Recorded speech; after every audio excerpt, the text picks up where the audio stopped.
तो अभी तक हम लोग पढ़ रहे थे दिल्ली सल्तनत को। दिल्ली सल्तनत मैंने पिछली क्लास में आपको पढ़ाया कि गुलाम वंश से शुरू होकर के किस तरह लोधी वंश तक हम पढ़ रहे थे। ठीक है, गुलाम खिलजी, तुगलक, सैयद, लोधी, 5 वंश थे। आशा करता हूँ 5 वंशों के बारे में आपको जानकारी होगी। दिल्ली पर वंश थे, दिल्ली पर राज करते थे, तो दिल्ली सल्तनत कहा गया। सल्तनत का अर्थ होता है साम्राज्य। और उसके बाद हम आगे बढ़ रहे हैं कि दिल्ली पर ये जो अंत हुआ ये अंत किसने किया। तो एक बड़ी सी कहानी समझनी होगी आप लोगों को। जैसे कि मैंने आपको सिखाया था कि भारत में विदेशी अरब आए, तुर्क आए, तो इन्होंने इतने लंबे समय तक शासन किया। तो ये कहानी कैसे बदल गई, ऐसा क्या हो गया कि ये कहानी एकदम से बदल के मुगल आ गए, है ना।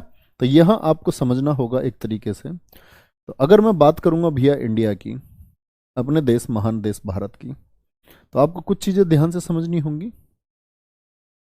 जैसे मैं बात करता हूं इधर उज्बेकिस्तान की, यहां आपको अपने नजर में रखना है उज्बेकिस्तान को। इसको उज्बेकिस्तान को यहां मान के चलो हम ले लेते हैं आपका, 1 मिनट रुकेंगे आप लोग। उज्बेकिस्तान, यहां आपको पॉइंट आउट बना करके रखना है फरगना को। किसको? फरगना को। और इधर आपको पॉइंट आउट करके रखना है एक जगह समरकंद। अभी सिर्फ ये जानिए कुछ जगह हैं, मैं आपको सबके बारे में बताऊंगा ये क्या जगह हैं, क्यों हैं। और भारत के बारे में आप जानते ही हैं। तो भैया मैं आगे की स्थिति आपको बताता हूं, कुछ ध्यान से समझेंगे। जो ये मुगल वंश है, इस मुगल वंश का संस्थापक भारत में जो हुआ, संस्थापक है आपका बाबर। मुगल वंश का संस्थापक कौन है भैया? बाबर। तो सीधी सी बात है, बाबर पहले शासक होगा, बाबर आया होगा। हमको यही बातें समझनी है, बाबर कहाँ से आया था। तो बाबर के बारे में बात कर रहे हैं। तो बाबर का जो जन्म हुआ था बाबर का फरगना।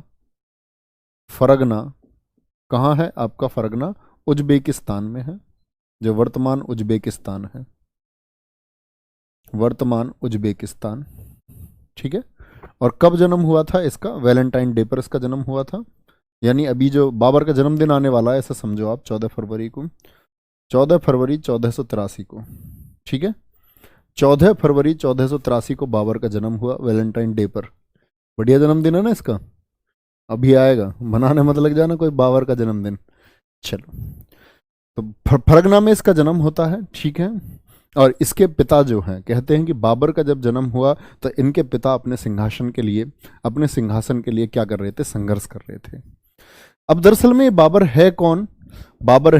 तो बाबर के बारे में कुछ और बातें अगर मैं आपको बताऊं तो समझना बाबर के बारे में क्या कथन है।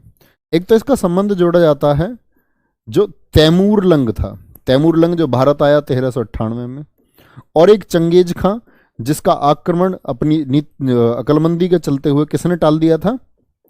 सभी बच्चे कमेंट सेक्शन में बताएंगे, चंगेज खां का आक्रमण किसने कूटनीति से टाल दिया था? कौन सा वो शासक था गुलाम वंश का जिसने चंगेज खां के आक्रमण को टाल दिया था? ठीक है। तो तैमूर लंग से इसका संबंध जोड़ा जाता है बाबर का। तैमूर लंग के बारे में कहते हैं कि इनके पिता, जो इनका पिता थे, मतलब पिता की तरफ से, जैसे बाबा के बाबा, तो पिता की तरफ से 5वां पक्ष था इनका। कौन सा? 5वीं पीढ़ी थी तैमूर लंग की। तो कैसे कि बोलते हैं कि एक पीढ़ी, दूसरी पीढ़ी, तीसरी पीढ़ी, चौथी पीढ़ी, 5वीं पीढ़ी। 5वीं पीढ़ी में कौन है? पिता की तरफ से, यानी इनके पिता 5वीं पीढ़ी में थे। 6ठी पीढ़ी में हो गया बाबर।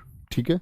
चंगेज खां से बताया जाता है इनकी माता की तरफ से संबंध था, माता की तरफ से 14वीं पीढ़ी थी, 14वीं पीढ़ी, क्योंकि चंगेज खां पहले शासक था। इल्तुतमिश, वेरी गुड, बहुत शानदार। सभी बच्चों का इल्तुतमिश आंसर आ रहा है, गजब। तो आप चीजों को बहुत बारीकी से समझ पा रहे हैं, तभी आंसर कर पा रहे हैं कि किसने विफल कर दिया था और किस तरह किया था। मैंने आपको बताया था कि उसने कूटनीति चली थी, उसके जो आया था दूत, उस दूत की ही हत्या करवा दी थी कि जड़ को ही काट दो। इतना भी आप लोग जान चुके होंगे अब तक। मैंने आपको बताया तैमूर लंग एक खतरनाक आक्रमणकारी था और चंगेज खां भी एक खतरनाक आक्रमणकारी था, जिनका नाम रहा है दुनिया के इतिहास में सिकंदर के बाद में कि बड़े अभियान किसने किए, तो वो तैमूर लंग और चंगेज खान ने किए। उन्हीं से ब्लड रिलेशन कौन रखता है? वो रखता है बाबर। तो सीधी सी बात है, बाबर एक योद्धा है। और बिल्कुल बाबर एक ऐसा योद्धा है, कहते हैं कि बाबर की सेनाएं जब हार रही होती थीं तो बाबर उनके अंदर इतना उत्साह भर देता था, इतना उत्साह भर देता था कि वो जो निर्जीव सी सेना हुई पड़ी रहती थी वो सेना खड़ी होकर के एक दिन में युद्ध का मामला बदल देती थी, युद्ध के जो स्थिति थी उस स्थिति को बिल्कुल पलट देती थी, जैसा इन्होंने खानवा के युद्ध में किया। ऐसी सेना राणा सांगा के सामने, राणा सांगा जैसा वीर आदमी, वीर राजपूत आदमी, उसके सामने कहते राणा सांगा का धड़ कट गया था, लेकिन राणा सांगा जब भी तलवार चलाता रहा, दायां हाथ तो पहले कट गया था, मैंने बताया उनको, ठीक है, इब्राहिम लोदी के खिलाफ में, है ना, लेकिन बाएं हाथ से वो तलवार चलाते रहे धड़ कटने के बाद भी। तो इनकी बाबर एक ऐसा आदमी होगा जो अपनी मरी हुई सेना में खानवा के युद्ध में जान भर देगा, जिहाद का नारा देगा। तो कहने का मतलब बहुत मजबूत योद्धा था। तो बाबर कैसे भारत आया, ऐसी कौन सी स्थितियां थी, क्यों बाबर भारत आया, वो आपको समझनी होगी। तो वीर आदमी है, कोई दिक्कत नहीं है, इतनी बात हम लोग समझ चुके हैं। अब यहां वापस आएंगे भैया, समझना मेरी बात को। ये जो समरकंद है, ये समरकंद था बाबर के पूर्वजों का, ठीक है, ये सब नोट करने की जरूरत नहीं है आपको। समरकंद किसका था, बाबर के पूर्वजों का था। लेकिन दरअसल में क्या था, हुआ क्या कि जो बाबर के पिता हैं, आपको यह भी पता होना चाहिए बाबर के पिता कौन है, ये बात भी नोट कर लेना। बाबर के पिता उमर शेख मिर्जा, बाबर के पिता कौन है, उमर शेख मिर्जा, बाबर के पिता थे उमर शेख मिर्जा, ठीक है। अब ये उमर शेख मिर्जा का जब अंतिम समय आ रहा था, तो ये जो जगह थी समरकंद, इस समरकंद को लिख लेना, समरकंद को यही समझा दूंगा सारी कहानी आपको, एक स्टोरी है, समझना थोड़ी सी बस। समरकंद को कब्जे में सैवानी खान ने ले लिया था। समझ गए होंगे किससे लिया था, सैवानी खान ने लिया था। जो बच्चे नोट करना चाहते हो नोट कर लो, इतनी प्राचीन, मतलब ये दूसरी देश का इतिहास है, यहां से प्रश्न बनेगा नहीं। तो ये जो समरकंद है, ये दरअसल में किसका था भाई, ये था आपका तैमूरलंग के वंशजों का। तैमूरलंग के वंशज कौन थे, ये थे उमर शेख मिर्जा। तो जाहिर सी बात है समरकंद किसका होना चाहिए था, उमर शेख मिर्जा का होना चाहिए था। लेकिन इनके एक प्रतिद्वंदी, नाम क्या है, सैवानी खान, सैवानी खान ने समरकंद को कब्जा लिया, ठीक है। और कुछ समय बाद ही उमर शेख की क्या हो गई, उमर शेख मिर्जा जो है ये एक्सपायर हो गए, ठीक है भैया, कोई दिक्कत नहीं जी। अब जन्म तो बाबर का हो चुका है, लेकिन बाबर को मिला क्या है, समरकंद बाबर से छिन चुका है और इसको मिलता है ये फरगना वाला क्षेत्र। बाबर का जब जन्म हुआ तो बाबर को मिला फरगना वाला क्षेत्र, बड़ा छोटा सा बाबर, कहते हैं छोटा सा बाबर जब बड़ा हो रहा था तो सपने देख रहा था कि मैं एक दिन समरकंद को जीतूंगा। उससे जो छोटा बच्चा कहानी सुनता आया कि उसके दादा का, उसके परदादा का समरकंद था और वो समरकंद सैवानी खान ने जीत लिया, तो कहता है कि मैं समरकंद को एक दिन जीतूंगा। युद्ध कौशल में लड़ाई करता है, कहते हैं खुद को उसने ढाला, अपने आप दंगलों में रहा, वो तलवारबाजी में रहा, लेकिन ख्वाब सिर्फ एक ही था कि समरकंद को जीतना है।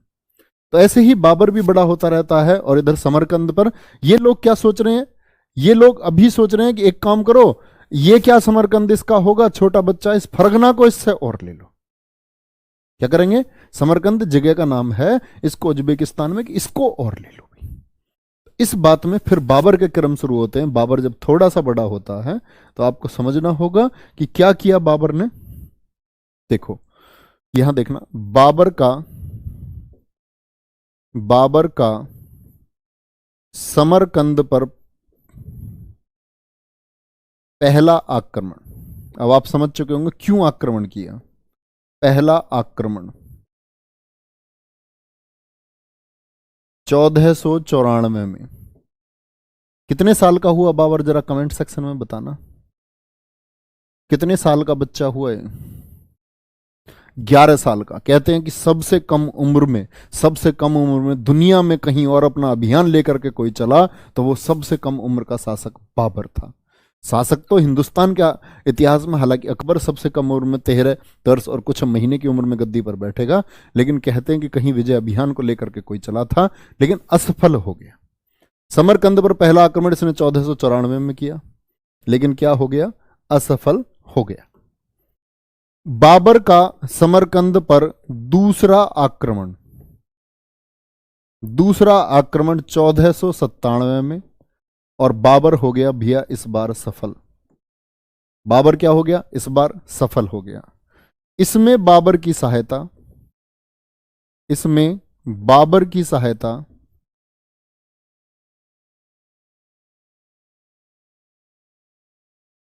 शाह इस्माइल ने की।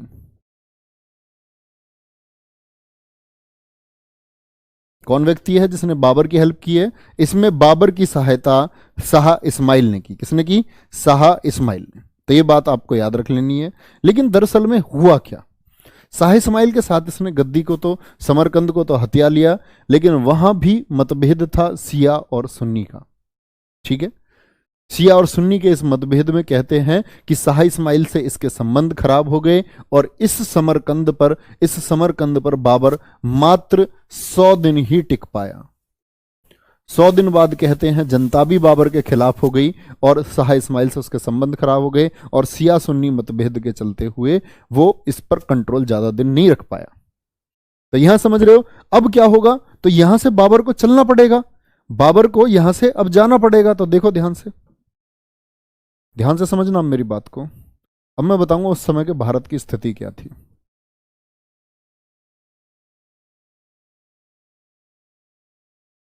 उस समय के भारत की बात कर रहे हैं भैया हम।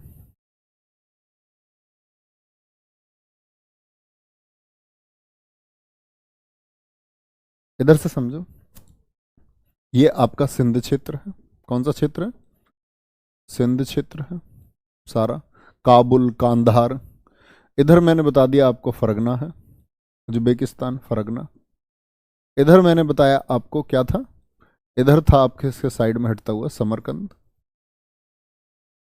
तो बाबर से समरकंद तो छिन चुका है, और बाबर के पास एक मौका है। दरअसल में यहां कौन है? ये जो काबुल कांधार वाला क्षेत्र है, इसमें आपको समझना होगा। काबुल कांधार वाला जो क्षेत्र है, यहां बाबर का एक नजदीकी संबंधी है। ये क्या है? काबुल। काबुल में शासक कौन था इस समय? उलूक बेग मिर्जा। उलूक बेग मिर्जा बोलेंगे। ये बाबर का नजदीकी रिश्तेदार है, चाचा है, और सिंध क्षेत्र पर, अपना काबुल वाले क्षेत्र पर, इस पर काबुल जो मुल्तान कांधार वाला क्षेत्र है, इस पर कौन शासन कर रहा था? उलूक बेग मिर्जा। ठीक है, उलूक बेग मिर्जा। उलूक बेग मिर्जा की हो जाती है मौत। उलूक बेग मिर्जा की मौत हो गई। इसकी मौत हो गई तो इसका बड़ा बेटा था अब्दुल रज्जाक। इसका बड़ा बेटा कौन था? अब्दुल रज्जाक। अब्दुल रज्जाक गद्दी पर बैठता, सीधी सी बात है। लेकिन अब्दुल रज्जाक को गद्दी से वंचित कर दिया गया, और गद्दी से इसको वंचित किसने किया? उलू बेग मिर्जा का एक दुश्मन था, उसका नाम था मुकीम आरगोन। कहने की बात समझना, नाम कौन है? मुकीम आरगोन। बात समझ रहे हैं? मुकीम आरगोन ने काबुल और कांधार पर कब्जा कर लिया। काबुल लिख लेंगे सिर्फ, कोई दिक्कत नहीं है। काबुल पर कब्जा कर लिया। किसने कर लिया कब्जा? तो कहने का मतलब है बाबर का रिश्तेदार उलूक बेग मिर्जा था। उलूक मिर्जा के बड़े बेटे अब्दुल रज्जाक को गद्दी पर बैठना था, लेकिन इनकी दुश्मनी किससे थी? उलूक बेग मिर्जा की मुकीम आरगोन से। मुकीम आरगोन ने फाइनली ये क्या जीत लिया? काबुल को जीत लिया।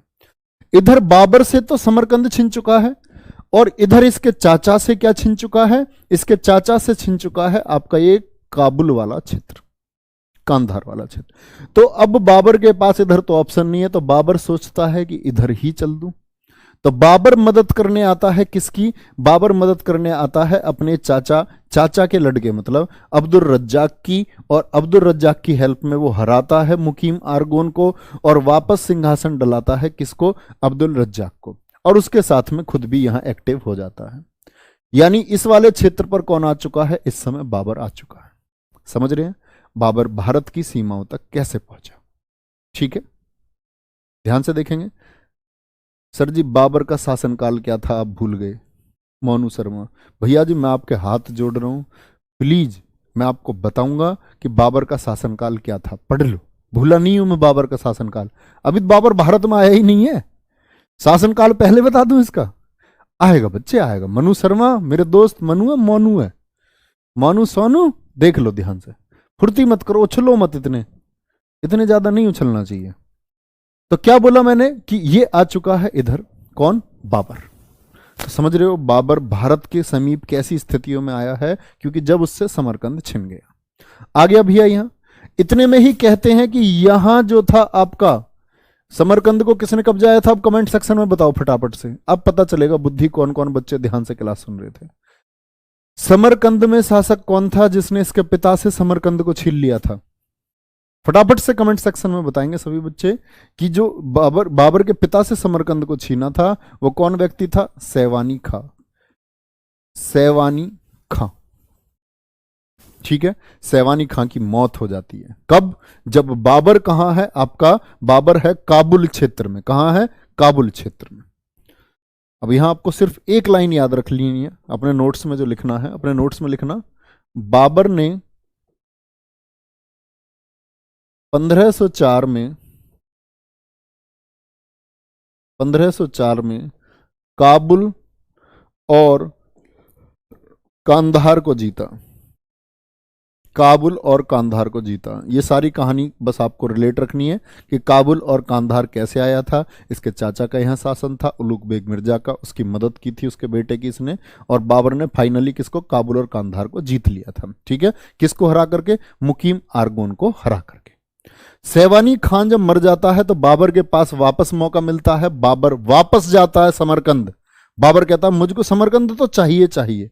तो याद रख लेना, पुनः 1511 में, पुनः 1511 में बाबर ने इसे जीता।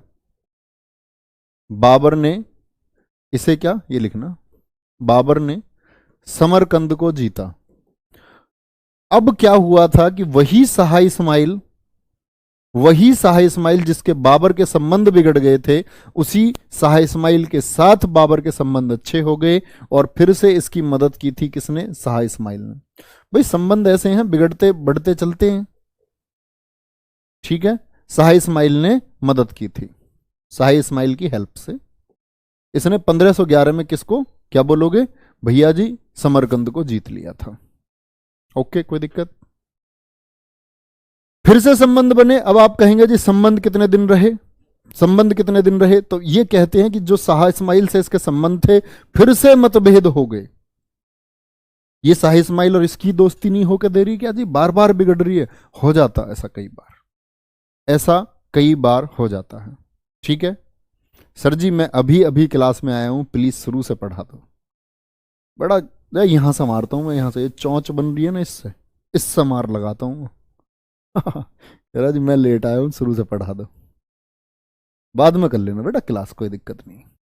तो बाबर की कहानी आप समझ चुके होंगे। 1511 में बाबर ने समरकंद को जीता, लेकिन फिर से समरकंद इसके हाथ से हट गया। बाबर ने कही भाई मैं इस समरकंद से हाथ जोड़ता हूं, मुझे ये समरकंद बिल्कुल नहीं चाहिए, मैं अपनी अब एंट्री कर लेता हूं किधर? भारत की तरफ। तो भाई सीमाओं के पास तो बाबर आ ही चुका था, बाबर का नियंत्रण है, हमें आपको बता चुका। तो वापस चलते हैं, वापस क्या, बाबर को वापस लेके आओ समरकंद से। अब बाबर का शुरू होगा अभियान, लेकिन उसके भी कारण है। बाबर का भारत आने के कारण कुछ और भी हैं। मैंने आपको बताया था लोधी वंश का अंतिम शासक कौन था आपका? इब्राहिम लोधी। इधर दिल्ली, इधर आगरा। तो ये लोधी वंश जो है छोटा सा रह गया था, बहुत बड़ा शासन नहीं था इब्राहिम लोधी के समय।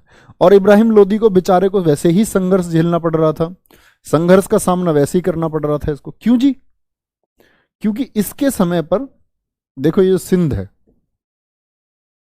सिंध में स्वतंत्र हो गया था आपका दौलत खां लोधी। क्या नाम है? दौलत खां लोधी। ये था पंजाब का गवर्नर, पंजाब का गवर्नर, खुद को स्वतंत्र कर लिया था इसने, और इसका कहना था कि दिल्ली पर मेरा शासन होना चाहिए। पंजाब का गवर्नर था। इब्राहिम लोधी के खिलाफ लोग बता रहा हूं आपको अभी, इब्राहिम लोधी। तो दौलत खां लोधी कौन था? पंजाब का गवर्नर था। इब्राहिम लोधी के वर्सेस जो लोग थे, एक था इसका चाचा, लिखना IL, इब्राहिम लोदी का चाचा। चाचा कौन था इब्राहिम लोदी का? आलम खान लोदी। क्या नाम है चाचू का? आलम खान लोदी। आलम खान लोदी अपने चक्कर में है? आलम खान लोदी अपने चक्कर में है कि भाई मेरे बेटे शासक बन जाने चाहिए। तो एक तो बेचारा इब्राहिम लोदी आंतरिक कलह से झुलझ रहा है, आलम खान लोदी परेशान है, इधर इसका जो ये सेना में प्रमुख हुआ करता था कभी दौलत खान लोदी, वो पंजाब का गवर्नर इसने बनाया, इसने खुद को यहां सिंध वाले इलाके में क्या कर लिया? स्वतंत्र कर लिया।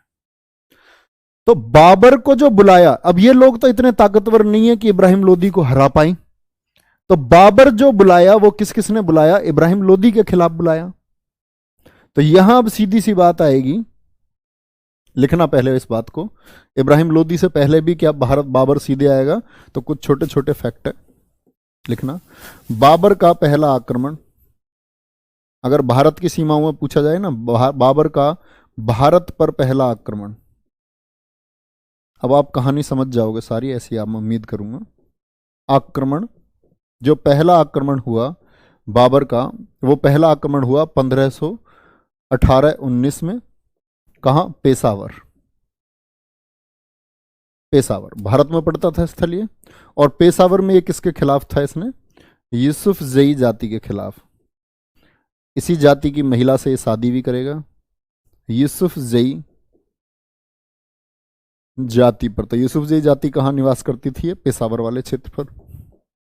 ठीक है, इतने में ही अगर हम बात करते हैं बाबर, अगर पूछे बाबर का लाहौर विजय, बाबर ने लाहौर कब जीता था? लाहौर मुल्तान वाले क्षेत्र को ये जीता था इसने 1524 में। इसके बाद क्योंकि बाबर के विजय अभियान जब बढ़ने लगे, तो दौलत खान लोदी और जो इब्राहिम लोदी का चाचा था आलम खान लोदी, इन्होंने किसको न्योता दिया? बाबर को, कि भैया आ जाओ और इस इब्राहिम लोदी से दिल्ली की गद्दी हमें दिलाने में मदद करो। ये लोग सोचते थे कि बाबर आएगा, हमारी मदद करेगा और बाबर वापस चला जाएगा, लेकिन यही भारतीय शासकों की सबसे बड़ी भूल रही। मैं आपको हमेशा से बताता हूं, विदेशी शक्ति इतनी ताकतवर नहीं थी कि वो भारत पर राज कर पाए, कमी थी तो सिर्फ और सिर्फ हमारे आपसी मतभेद।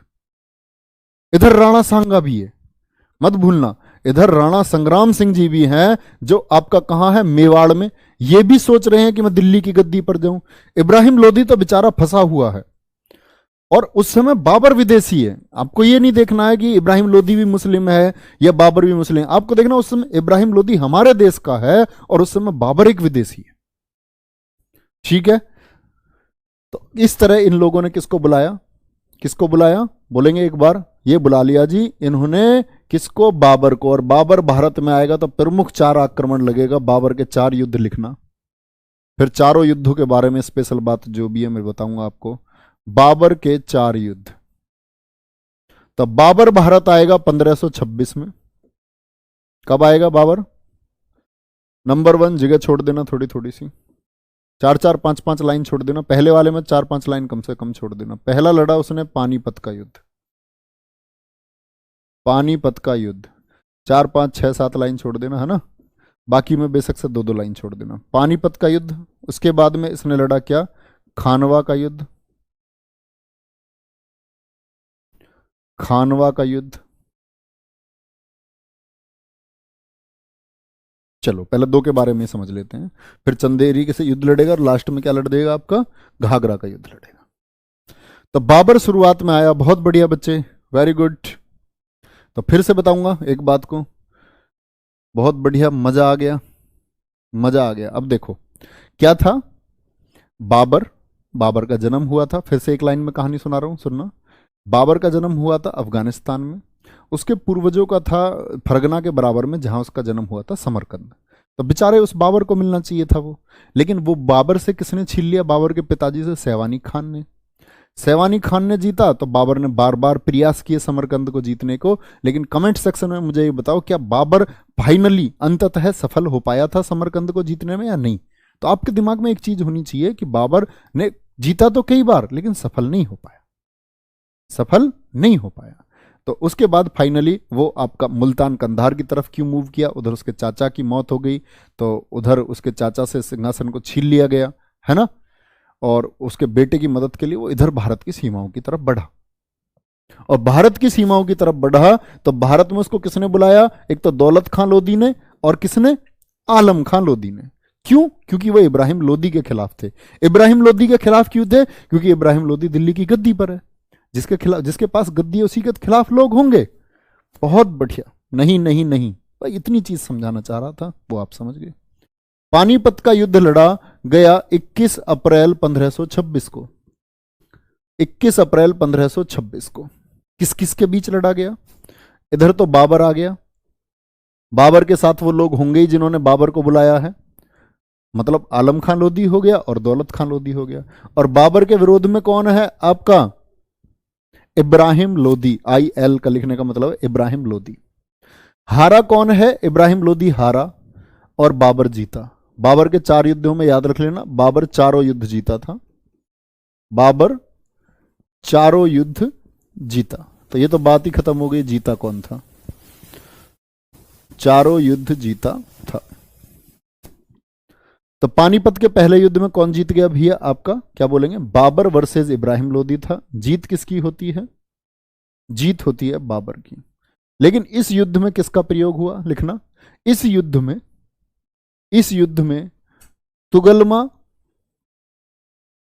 तुगलमा नीति, उस्मानी विधि जिसको हम रूमी विधि भी बोलते हैं, रूमी विधि का प्रयोग हुआ।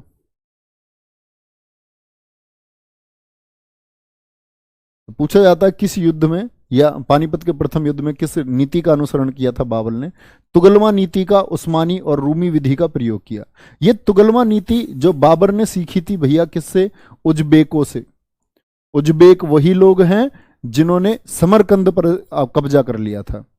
सैवानी खां वाला जो दल है वो उज्बेक हैं, उज्बेकों से। उस्मानी विधि ये तुर्कों से आई है।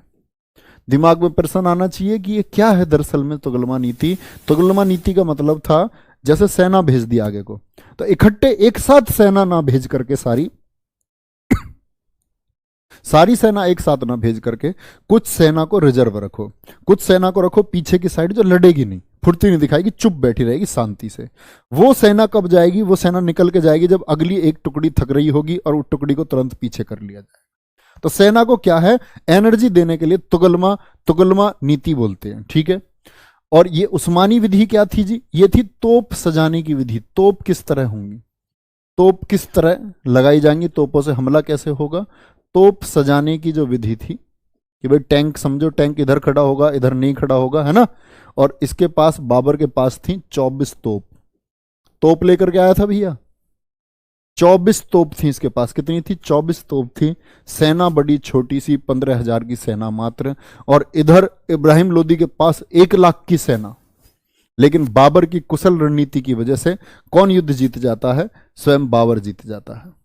कोई दिक्कत भाई? बहुत बढ़िया। सर चीन नेपाल से कोई क्यों शासन करने नहीं आया? भैया मजबूत शासक नहीं थे, अभी बताऊंगा। चीन नेपाल से कोई शासन करने क्यों नहीं आया, समझना इस बात को। उसके कारण है बहुत सारे, जियोग्राफिकल कंडीशंस हैं। बहुत अच्छा क्वेश्चन पूछा है। एक बच्चा पूछता है पानीपत में ही युद्ध किए हुए हैं। ऐसा कहीं भी नहीं है कि पानीपत में युद्ध हुए, युद्ध तो तराइन में भी हुए हैं, हरियाणा की भूमि पर हुए हैं, साउथ में भी इतने युद्ध हुए हैं, है ना। हर जगह भारत के हर कोने पर युद्ध हुआ है, ऐसा तो नहीं है।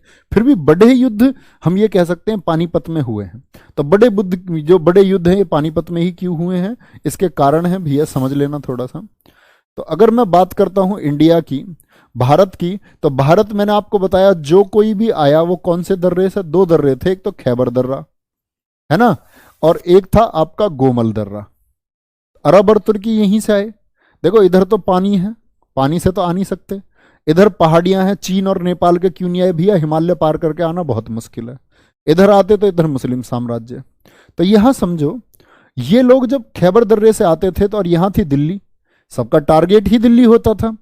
तो दिल्ली और आगरा, भाई दिल्ली का ये शासक सोचता था कि यहां से विदेशी शक्ति आ रही है, यहां से कैसे आ जाती थी, यहीं रोक दो। तो जब भी भारत की सरजमी पर आक्रमण हुए, हमेशा आक्रमण तब हुए जब ये सिंध क्षेत्र पर कोई और कंट्रोल कर रहा था, तभी भारत में विदेशी एंटर कर पाए। सिंध क्षेत्र जब जब हमारे अधीन था, कभी भारत पर विदेशी आक्रमण हुआ ही नहीं। तो सिंध क्षेत्र में जैसे मैंने अभी बताया था आपको, कौन था? दौलत खां लोधी था, नौता दे दिया। तो ये लोग क्या सोचते थे भैया, और इनका क्या, इन्हें क्या दिल्ली आ जाने देते? नहीं। तो उस समय यहां मैदान ही एक था आपका, पानीपत, हरियाणा में। तो ये दिल्ली का शासक भी सोचता था कि इनको पहले ही चल के रोकना है, पहले ही चल के रोकना है। तो यहां सबसे अच्छी कंडीशन मैदान की, युद्ध की स्थिति यही थी। ठीक है सर जी, खैबर दर्रे से ही क्यों आते थे? भैया मैं आपसे बोलूं, आप क्या एवरेस्ट पर चढ़ के आओगे? बताता रहा हूं, इधर सागर था, इधर स्थितियां नहीं थी आने की, इधर हिमालय था। आने के लिए दो ही दर्रे थे, पहाड़ियों के बीच का स्थान खैबर दर्रा। इनके पास अपने प्लेन नहीं थे बेटा, जेट नहीं थे, इसीलिए नहीं आते थे। नहीं तो इन पर अपने प्राइवेट जेट होते तो उड़ के आता ना बाबर, फ्लाइट में बैठ के आता। लेकिन क्या करें, उस टाइम फ्लाइट थी नहीं, और मैं भी नहीं था, नहीं तो मैं इनके लिए उस समय जो जहाज वहाज की व्यवस्था करवाता। तो बाबर वर्सेस इब्राहिम लोदी, कौन जीतता है जी? बाबर इसको जीत जाता है। यहां तक की बात में कोई दिक्कत? इस युद्ध में बाबर ने तुगलमा नीति का इस्तेमाल किया। बाबर का बुलाया किस किसने था, ये बात मैं आपको बता चुका, ये सारी बातें आपको पता होनी चाहिए। इब्राहिम लोदी का साथ किसने दिया था, ये बात इंपॉर्टेंट है। इब्राहिम लोदी का सहयोगी कौन था? इब्राहिम लोदी का सहयोगी कौन था? इसके सहयोगी कौन कौन हो गए? दौलत खां, दौलत खां, और प्लस में कौन हो गया आपका? इसका चाचा आलम खां, इब्राहिम लोदी का चाचा आलम खां। इब्राहिम लोदी का सहयोगी कौन है? ये था, बोलो फटाफट से, इब्राहिम लोदी का जो सैनिक है, इसी के साथ ही मारा गया विक्रमजीत। कौन व्यक्ति है? विक्रमजीत। विक्रमजीत कहां का शासक था? यह था बेचारिया ग्वालियर का शासक। दिल्ली की गद्दी को इसने सहयोग दिया, लेकिन बेचारे सफल नहीं हो पाए। कौन है? विक्रमजीत। ये भी मारा गया युद्ध में। और याद रख लेना, पानीपत के प्रथम युद्ध में ही युद्ध स्थल में मारा जाने वाला एकमात्र जो शासक कौन है, वो इब्राहिम लोदी है। इब्राहिम लोदी युद्ध भूमि में मारा गया, जो दिल्ली सल्तनत का एकमात्र सुल्तान था। इब्राहिम लोदी युद्ध भूमि में मारा गया। कोई दिक्कत इतनी बात में भाई? तो फाइनली क्या बात ही, इब्राहिम लोदी मारा जाता है, और हरियाणा में इस युद्ध में कौन जीत जाता है? आपका बाबर विजयी हो जाता है। ठीक है, सारी बातें मैंने आपको बता दी हैं। चलो भाई, अगले युद्ध की तरफ चलते हैं, बाबर के। अब बाबर के बारे में इतनी बातें कहां से पता चलेंगी, ध्यान से देखना। तो बाबर ने अपनी किताब लिखी बाबरनामा, मैं अभी आपको नोट करवाऊंगा। लेकिन बाबर की एक इंपॉर्टेंट बात समझना कि बाबर के जो अभियान है, बाबर ने एक कथन कहा था कि ये कथन किसका है? तो बाबर का एक कथन था कि मैंने कोई भी 2 रमजान एक जगह नहीं बिताई है, कोई भी 2 रमजान मैंने एक जगह नहीं बिताई है। ये बात बाबरनामा में बाबर ने लिखी है। और इस बात का क्या मतलब था कि बाबर भी हमेशा संघर्ष करता रहा, भटकता रहा। तो इसके बाद में आगे की स्थितियां क्या हुई, देखो ध्यान से। दूसरा मैंने क्या बताया आपको? खानवा का युद्ध। खानवा का युद्ध, भाई दिल्ली की गद्दी तो राणा सांगा भी चाहते थे, तो खानवा का युद्ध इन्हें लड़ना पड़ेगा। किससे? 16 मई 1527 में। संघर्ष किस किस के बीच होगा इसकी बार? बोलो। बाबर हो गया एक तरफ तो, और एक तरफ कौन है आपका? राणा सांगा। राणा सांगा, जो इब्राहिम लोदी से युद्ध में भी मैंने इनका परिचय आपको दिया था, यह बात याद रख लेना। और इस युद्ध को भी कौन जीतेगा? नो डाउट बाबर जीत जाएगा। बाबर जीत जाएगा, क्योंकि जो नजदीकी राजपूत अन्य होंगे जिनको राणा सांगा का सहयोग करना चाहिए था, वो राणा सांगा का सहयोग नहीं करेंगे। वो लोग किसकी तरफ मिल जाएंगे? बाबर के विजय अभियान में शामिल हो जाएंगे। राणा सांगा कमजोर हो जाते हैं, एक बहादुर व्यक्ति हरा दिया जाता है। किसकी वजह से? किसकी वजह से? संबंधों के अच्छे ना होने की वजह से। तो बाबर जीतता है। लेकिन यहां इंपॉर्टेंट बात आती है, बाबर ने गाजी की उपाधि धारण की। लिखना, बाबर ने गाजी की उपाधि, बार बार बताता हूं मैं, गाजी। गाजी होता है जो मुस्लिम धर्म को ना मानने वाला, विधर्मी का जो कत्ल कर दे उसको गाजी बोलते थे लोग। बाबर ने गाजी की उपाधि धारण की। तो बाबर ने गाजी की उपाधि किस युद्ध के बाद धारण की? वो धारण की खानवा के युद्ध के बाद में। खानवा आपसे कोई पूछे तो जो राजस्थान का, मतलब आगरा बॉर्डर पर, कहां?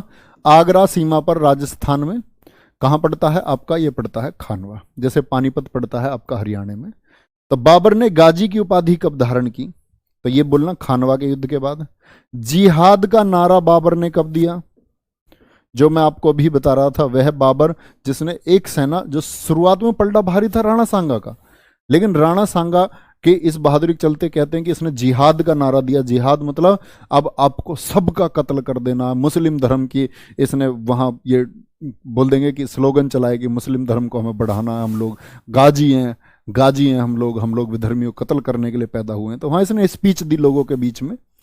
तो इसको बोलते जिहाद का नारा किस युद्ध में दिया था? इसी युद्ध में दिया था। ठीक है, इसी युद्ध में राणा सांगा का धड़ जो है वो कहते हैं कि इनका वो शीश कट गया था, तो तब भी ये लड़ते रहे। ये बात भी किसने लिखी है? ये बात भी खुद बाबर ने लिखी है कि भारत की सरजमी पर एक ऐसा वीर मैंने देखा कि उसके जो शीश था वो धड़ से अलग था और तब भी वह तलवार चला रहा था। ठीक है, चलो फिर आती है तीसरे युद्ध की बारी। तीसरा युद्ध जो बाबर ने लड़ा, ये दूसरा युद्ध था खानवा का युद्ध। तीसरा युद्ध लड़ा चंदेरी का युद्ध। चंदेरी का युद्ध लड़ा। अंदर भारतीय सीमाओं के पास ये जो मतलब विद्रोही लगता था कि भाई ये विद्रोह कर सकते हैं, तो ये किस किस के बीच लड़ा गया? ये लड़ा गया आपका 1528 में, सॉरी 1528 में। तारीख 28 या 29 जून में से कोई एक है, इसको देख लेना आप लोग एक बार, 28 या 29 जून में से कुछ एक है। तो चंदेरी का युद्ध 28 जून 1528 को लड़ा गया। किससे लड़ा था? बाबर ने ही लड़ा वर्सेस मेदिनी राय से। किससे लड़ा भैया? मेदिनी राय से। ठीक है, और यहां इस चंदेरी के युद्ध में याद रख लेना कि यहां की महिलाओं ने जौहर कर लिया था। लिखेंगे सभी बजे कि चंदेरी के युद्ध के बाद में यहां की महिलाओं ने जौहर कर लिया था। जौहर का क्या अर्थ होता है? ये मैंने आपको रानी पद्मिनी के समय भी समझाया कि अपने आप को आग के हवाले कर देना, ये जौहर था। तो यहां लास्ट में देखो, पानीपत से क्वेश्चन पूछा जाता है, खानवा से पूछा जाता है, चंदेरी से कोई क्वेश्चन नहीं पूछा जाता, बहुत कम। चौथा है आपका घाघरा का युद्ध। घाघरा का युद्ध कब लड़ा गया? 1529 में लड़ा गया। 1529 में लड़ा गया, 6 मई 1529 में लड़ा गया। किससे लड़ा था? यहां इंपॉर्टेंट बात है, बाबर के खिलाफ कौन कौन लोग थे? एक तरफ तो बाबर हो गया, वर्सेस में कौन कौन लोग थे? एक तो हो गया आपका महमूद लोदी। अब इंपॉर्टेंट बात आएगी, महमूद लोदी हो गया। महमूद लोदी के साथ साथ कौन थे? शेरशाह सूरी है, शेरशाह सूरी है, नुसरत खां है। इन सभी का नाम आगे आता रहेगा तो आप लोग जानते रहेंगे इनके बारे में। नुसरत खां है, महमूद लोदी है। चलो भाई, घाघरा के युद्ध में देखो, अब यहां एक नाम आएगा जो बहुत इंपॉर्टेंट है, उसको जानना भी जरूरी है कि ये शेरशाह सूरी जो है, कौन है? शेरशाह सूरी। यही है जो आगे चल करके आप लगभग एक पूरी क्लास शेरशाह सूरी के ऊपर पढ़ेंगे। कौन? ये बहुत वीर शासक था। दरअसल में शेरशाह सूरी किसकी युद्ध में था? यहां तीसरे युद्ध तक याद रख लेना। चंदेरी के युद्ध में शेरशाह बाबर की सेना में था। किसमें सेना में था? बाबर की सेना में था। तीसरे युद्ध के बाद ये बाबर से अलग होता है, और तीसरे युद्ध के बाद में घाघरा के युद्ध में ये किसका साथ देता है? महमूद लोदी का साथ देता है। और ये कौन है? ये अफगान शासक थे। ये भी कौन है? ये अफगान शासक हैं। इसीलिए कई बार बोलते हैं कि घाघरा का युद्ध इसने अफगानों के खिलाफ लड़ा। तो ये लोग अफगान लोग हैं। कौन लोग हैं? ये अफगान लोग हैं, अफगानी शासक हैं। और शेरशाह सूरी सूरी वंश की स्थापना भी करेगा, जिसको द्वितीय अफगान वंश कहा जाएगा। क्या कहा जाएगा? रूमी विधि कैसी थी बच्चे? वही उस्मानी को ही रूमी विधि बोलते हैं, तोपों को सजाने की विधि। अभी आपके कमेंट सेक्शन लूंगा मैं, आप सब लोगों के जो भी क्वेश्चन है आप लोग पूछना एक बार। और यहां क्वेश्चन पूछा जाता है घाघरा के युद्ध से, वह युद्ध जो जल और थल दोनों पे लड़ा गया, वह युद्ध जो जल और थल दोनों में लड़ा गया था। जल व थल दोनों पर लड़ा गया, जल व थल दोनों पर लड़ा गया। वो कौन सा है? वो है घाघरा का युद्ध। ठीक है, इसकी आप लोग ट्रिक बनाए, कुछ भी बनाए, आपकी मर्जी है। 4 वर्ष है, इसमें ट्रिक बनाने की कोई जरूरत नहीं है। और मैं तो आप लोगों को ये सलाह दूंगा कि आप लोग ट्रिक से बहुत दूर रहें। अच्छे विद्यार्थी की पहचान होती है कि वो ट्रिक से दूर रहे, क्योंकि आप पूरी किताब में मुश्किल से कोई ज़्यादा से ज़्यादा 10-20 ट्रिक याद कर लोगे हैं। 10-20 ट्रिक से 10-20 चीज़ें याद कर लोगे, लेकिन बात है कि आप समझे किस तरह से बढ़ा होगा। तो पहला 1526 हो गया, 1527 हो गया, अगले ही साल 1528, अगले ही साल 1529। क्रम लिख दो भाई युद्धों का, बहुत पूछा जाता है बाबर द्वारा किए गए युद्धों का क्रम क्या है। फटाफट से लिखो, फटाफट से लिखेंगे भैया, चलो फटाफट से बोलो। 1526 में कौन सा हो गया, कहते हैं ना बाबर आया पानी पिया, है पानी पिया, खाना खाया, चादर ओढ़ी, चंदेरी का युद्ध, चादर ओढ़ी, घाघरा पहन लिया, फलाना ढिकना, कुछ भी बनाओ तुम्हारी मर्जी है। तो ये चार युद्ध हैं बाबर के, जीते किसने हैं, चारों के चारों। पानीपत का युद्ध किससे लड़ा इसने, शुरुआत में जब भारत में सीमा में प्रवेश किया इब्राहिम लोदी से। इब्राहिम लोदी का सहयोग किसने किया, विक्रमजीत ने किया था। खानवा का युद्ध राणा सांगा से लड़ा। बहुत क्वेश्चन बनता है इन सबसे, बाबर में सबसे ज्यादा क्वेश्चन इस लाइन से बनता है जो मैं बता रहा हूं आपको इतनी देर से। चंदेरी का युद्ध किससे लड़ा था, मेदिनी राय से। क्रम पूछता है, पूछ लेता किस वर्ष हुआ था। घाघरा का युद्ध किससे लड़ा था, ये लड़ा था 1529 में। तो कहने का मतलब है बाबर जो भारत में आया, बाबर ने अपने तरीके से किसकी स्थापना कर दी भारत में, मुगल वंश का संस्थापक कौन है, वो बाबर है। बाबर का शासनकाल कितना रहा भारत में, बाबर का शासनकाल भारत में कितना रहा, बोलेंगे एक बार। बाबर का शासनकाल रहा भैया 1526 से 30। जो बच्चे ये समझ चुके हैं, जो बच्चे ये समझ चुके हैं कि बाबर किन स्थितियों में भारत आया, क्यों आया, पानीपत में ही युद्ध क्यों हुए, तो वो बच्चे एक बार थम्स अप करके बताओ मुझे। ठीक है, बाबर का शासनकाल 1526 से 1530 है, यानी बाबर कुल मिलाकर के 4 वर्ष भारत में रहा। 1530 क्यों जी, 1530 में बीमारी के कारण इसकी मृत्यु हो गई। 1530 में बाबर की क्या हो जाती है भैया, मृत्यु हो गई, बाबर मर गया 1530 में। ठीक है, अब आती है बात बाबर की आत्मकथा की। बहुत बढ़िया, बाबर की आत्मकथा।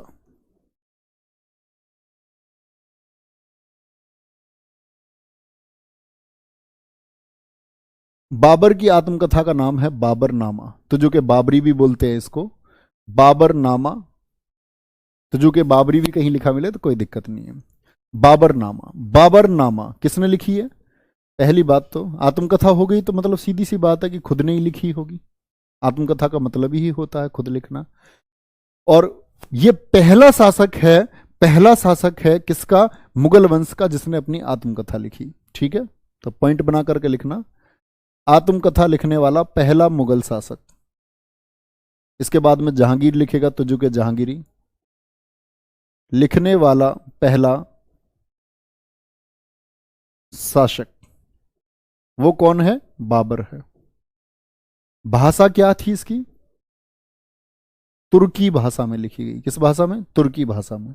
और इसी तुर्की भाषा को हम स्पेशली बोलते हैं चगताई तुर्की, क्योंकि बाबर स्वयं कहाँ का था, चगताई तुर्क। तो जो जो बाबर का फरगना जगह था ना, फरगना स्थान पर इसका उज्बेकिस्तान में जहां जन्म हुआ, वहां की जो भाषा थी उस भाषा को हम बोलते हैं कि वो चगताई भाषा थी, तुर्कियों की चगताई भाषा। तो उसको चगताई तुर्क इस वजह से बोला गया है। तो भाषा कौन सी है इसकी, चगताई तुर्क, याद रखेंगे। ठीक है, और बाद में इसके अनुवाद भी होंगे अकबर के समय, आपका अब्दुल रहीम खान खाना करेगा तो वो चीजें आपको मैं बताऊंगा।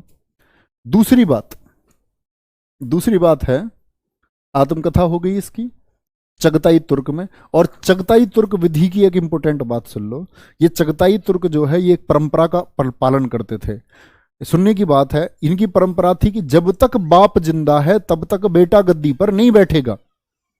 और मुगल वंश में ऐसा ही होगा, बाबर की मौत होगी तो हुमायूं बैठेगा, हुमायूं की मौत होगी तो अकबर बैठेगा, अकबर की मौत होगी तो जहांगीर बैठेगा, जहांगीर की मौत होगी तो शाहजहां बैठेगा। लेकिन इस परंपरा को तोड़ेगा कौन, औरंगजेब।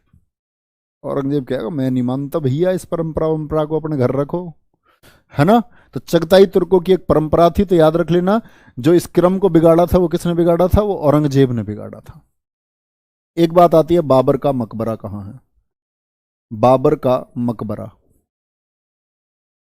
तो बाबर के मकबरे के लिए याद रख लेना, पहले आराम बाग आगरा में इसको दफनाया गया। पहले कहां, आराम बाग में दफनाया गया। और मैंने अभी क्लास में एक लाइन बोली थी, अगर आपने ध्यान दिया हो, कि जब इसने यूसुफ जई जाति पर आक्रमण किया था तो इसने वहां एक महिला से शादी की थी, एक महिला से शादी की थी। तो उस महिला का नाम क्या है, ये बात देखना। उस महिला का नाम है मुबारक यूसुफजई। पहले इसको आरामबाग में दफनाया गया, लेकिन बाद में लेकिन बाद में काबुल, आज भी काबुल में ही है, काबुल में,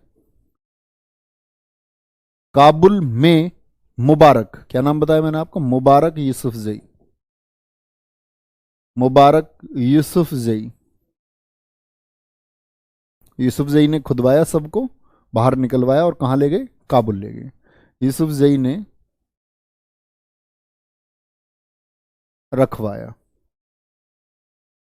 तो यह एक बात समझनी होगी आपको, क्योंकि ऐसी इच्छा किसकी थी, ऐसी खुद की इच्छा थी बाबर की, कि मेरे सबको कहाँ दफनाया जाए, मुझे मुझे दफनाया जाए। तो इसने कहाँ दफन करवा दिया था, काबुल में दफन करवा दिया था। तो ऐसी इच्छा खुद बाबर की थी। ओके सर जी, जौहर और सती प्रथा में क्या अंतर है? अब कमेंट सेक्शन में आप लोग अपने क्वेश्चन लिख दोगे भैया, फटाफट फटाफट से, ठीक है।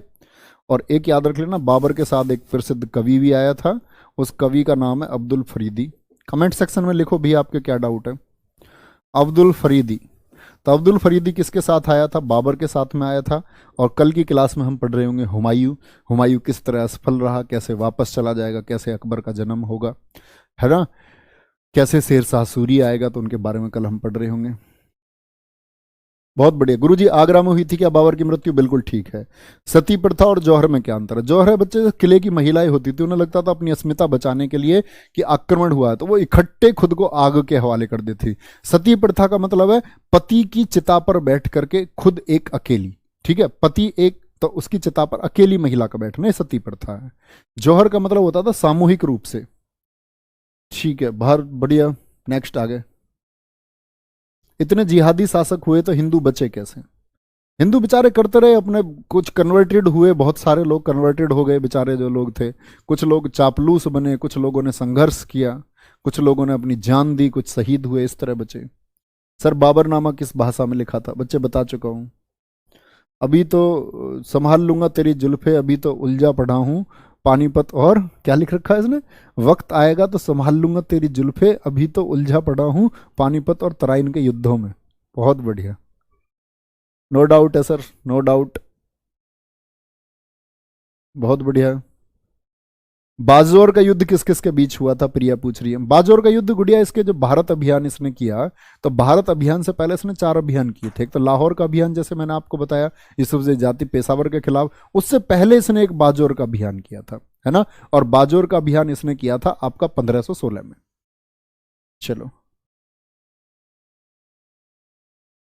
बाबर की मम्मी का नाम क्या है भाई? मम्मी मम्मी का नाम सर्च कर लेना, मुझे अभी नहीं पता बाबर की मम्मी का क्या नाम है।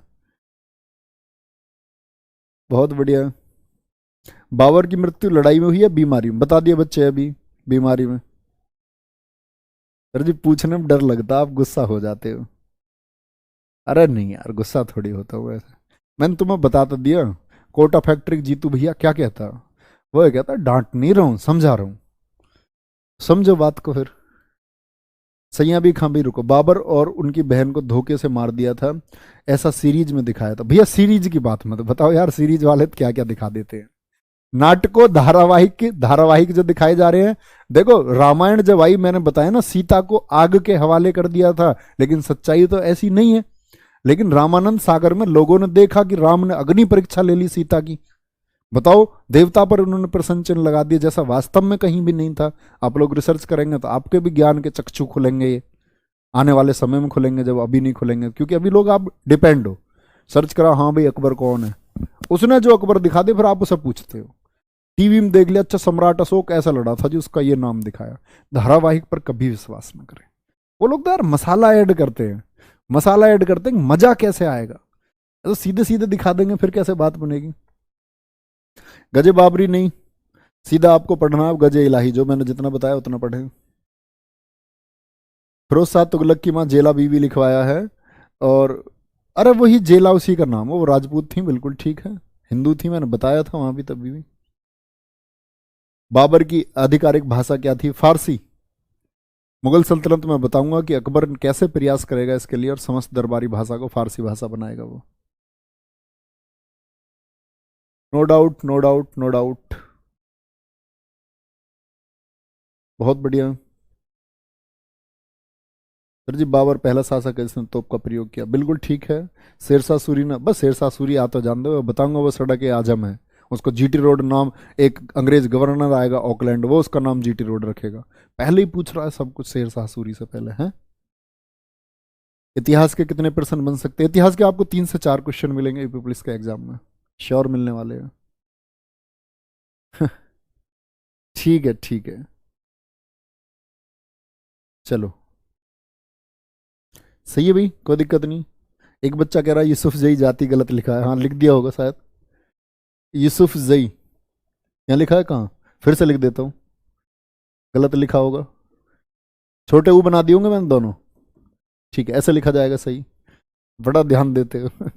यूसुफ जई जाति, बहुत बढ़िया। बाबर गद्दी पर कब बैठा? 1526 में। बताया तो, बाबर का शासनकाल, शासनकाल का मतलब भी क्या होता है? 26 से 30 का मतलब है 26 में गद्दी पर बैठा और 30 तक रहा, 30 में उसकी मौत हो गई। सर पानीपत की लड़ाई 20 अप्रैल है, तो बेटा 20 अप्रैल कर ले, क्या दिक्कत हो रही है? हमें तो 21 अप्रैल का पता है, तो हमने 21 अप्रैल बता दिया। चलो, चौगान खेलते समय मृत्यु, अरे चौगान, चौगान खेलते समय भैया वो आपका गुलाम वंश का संस्थापक ऐबक है। कह रहा जी गलत बता रहे हो, वो तो चौगान खेलते हुए मरा है बाबर।